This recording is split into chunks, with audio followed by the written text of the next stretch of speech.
Hey there, hi everyone. Now I have to apologize. Unfortunately, our group session from this Thursday did not record. I'm very honest, I did not press the button. It happens, unfortunately. I'm so sorry for that. So, what I thought instead is we had a beautiful session. First of all, I will just go over the big points, the important points, because I shared some things and I think it was really helpful for a few people. So I want to share this here for those who were not attending or for those who attended and want just a recap. I will also put together the information I mentioned, and should anybody want to hop on a call, then please do let me know, and I can always open next week, like, a couple of minutes or so with you, and we can always quickly hop on a call. So just let me know, send me a message, and give me a time in the mornings, please, and then I'll try and fit you in. And I'm very happy to go over anything you would like me to go. Now, sorry, I'm just trying to open this one here. I wanted, okay, so we went like in usual form. We went, of course, through our wins, and we had really like beautiful, nice wins, and everybody is really doing well. And of course, here and there, you know, trying to get better and improving. One question came up, which I really liked, and I prepared something for that from Amy. She put the question out and said, actually, how much protein should we eat? And with that question, I actually went a little bit deeper and prepared a kind of a guideline about how much protein, how much fat, how much carbohydrates. Me going on about fiber, but maybe also to put it all in context. And then, you can adapt that to your situation. So first of all, the protein, the RDI, the official RDI in the USA actually is 0.8 grams per kilogram of weight, of body weight, right? So 0.8 grams per kilogram body weight or per 2.2 pounds body weight a day. So that's normally the RDA in protein. Now, if you put that together, you can also calculate your body weight in pounds times 0.36. So if you are weighing 150 pounds, that would be 54 grams. And if you're weighing 200 pounds, that would be 72 grams.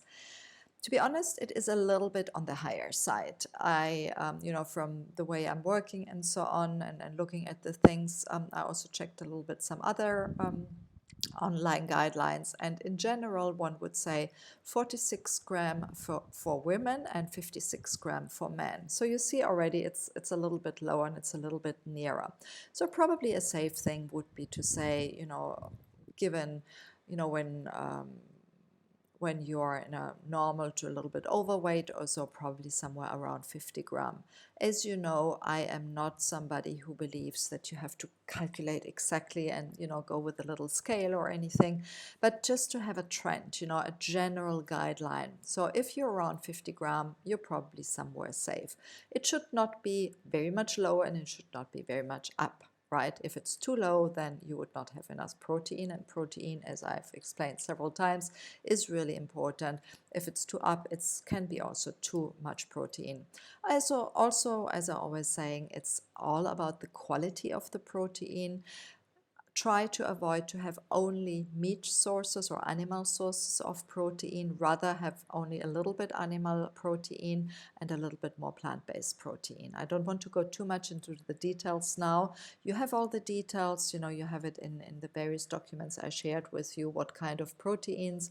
And you also, by the way, in module number 5, there is everything around the portion sizes and how you should kind of have the carbohydrates, the fiber, the protein, and all that. So you can look at this as well. It's a little bit different than what I explain now, but in the end it's the same, by the way. So I just verified also that it's all on track. To give you a little idea, for example, to know how many grams is in what. Now, and that's just roughly. So 3 ounces of tuna, salmon, or trout have 21 gram of protein. Turkey or chicken, 3 ounces would have 19. You have yogurt, if you have 6 ounces of plain Greek yogurt would be 17. And if you have half a cup of cooked beans, that would be 8. So 1 cup of cooked beans would be 16. So if you see already, if you put that together, if you would have 3 cups of cooked beans, you would be kind of there. Remember, protein is obviously not only just in those protein items, you have also protein in broccoli, for example, or in nuts or whatever it is, right? So I will share a couple of ideas here with you so you can go for it, and you can always search it online, of course, or use our tracker there. Now, to go to the next one is fat. Now, fat should be around 20% of the total calories. By the way, protein is more or less as well if you look at it in calories, because in fact fat has almost or a little bit more than the double of calories than the protein and the carbohydrates. So 1 gram of fat has 9% of, sorry, I'm getting it all wrong here. So 1 gram of fat, sorry, I get completely confused on my own talking. So 1 gram of fat has 9 calories, whereas 1 gram of protein or carbs have 4 calories. So it's kind of double. So that's why, in fact, it should be the same in percentage of your total calories, but in grams, actually, you want to go roughly for about half of the weight in grams than you have protein. So you would probably go like around 25 grams or so, right?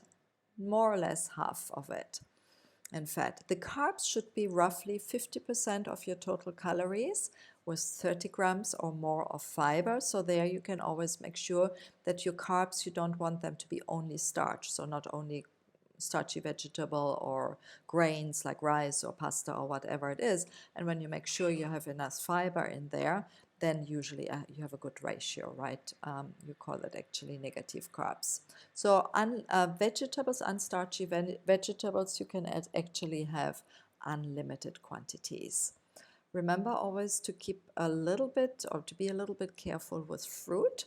Fruit, of course, is great, but remember fruit has sugar in there, and it will, of course, add a lot to your carb value and to your sugar level in general. So you normally want to keep it to 1 individual piece of fruit, or like 1 cup of small fruits or 1 cup, of chopped fruits, and have about 1 serving a day, right? So you don't want to overdo it there. For the whole grains, it would be roughly half a cup cooked whole grains, and you would have a total of 1 cup. So 1 cup, half a cup would be a serving size, so you would have 2 serving sizes per day of whole grains. I would not recommend more if weight loss is your issue. If you're on your perfect weight, you might want to have a little bit more, but that's definitely something I would be careful. Protein, as I mentioned, so it would protein, you can also say 1 palm-sized portion of high-quality lean animal protein, or 1 egg or 4 egg whites, half cup beans or legumes, tofu if that's something, or even 1 small handful, but small means the inner part, of nuts or seeds, or 4 tablespoons of protein powder. And there you would enjoy 2 servings per day. What I just mentioned was 1 serving. And oils would be 1 tablespoon, and that's up to 2 servings per day. And the milk or non-dairy milk would be 1 cup, would be a serving size, and that enjoy up to 2 servings per day, right? So this is a little bit, I hope this helps a little bit to put it all in context. I normally look on Practice Better when you track the food. I always keep an eye on the ratio. So if I see that constantly you have too much fat, and not enough protein, I will normally point that out. If I see, you really have a lot of carbs and you don't have enough fiber in there, again, something, if I see there's really sugar all the time or so, I will point that out. So a really good idea is over some time to track it on the app. I highly, highly recommend it. I think a couple of people now can vouch for that. I know Amy, Tanya as well was doing really well on that, and they really had good results and increasing their fiber and tracking all this, getting it right, and then you get a better feeling actually what to eat, how much to eat of what, and then eventually you will also see the success. And remember, it might take some time. Your body needs time to adapt, of course. Right, so that was something I wanted to share today with you. I'm just thinking what else we went through a lot of other things, of course.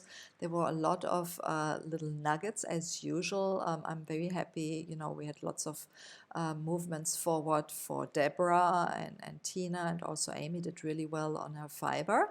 So let me know. We did also a really beautiful gratitude meditation. If you're interested to do that, I'm happy to do it with you again. So just let me know. But otherwise, there are definitely some meditation apps. So I would recommend you to check out one. I think I shared also one gratitude meditation in one of the modules. So you might check that one out there as well. Right. So again, apologies for not recording. I felt so bad, I must say, but yeah, that's life. You learn like this.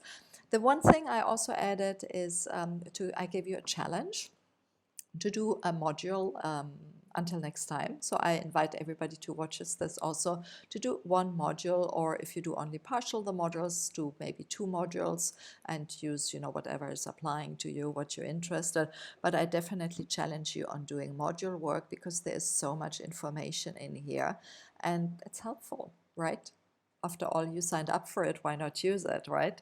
So remember to do the work and do some models work and share as usual. And I hope to see you next time, and I'm sure we'll record. Take care, and any questions, just shoot me a line, and have a good week. And remember, make it count. Bye.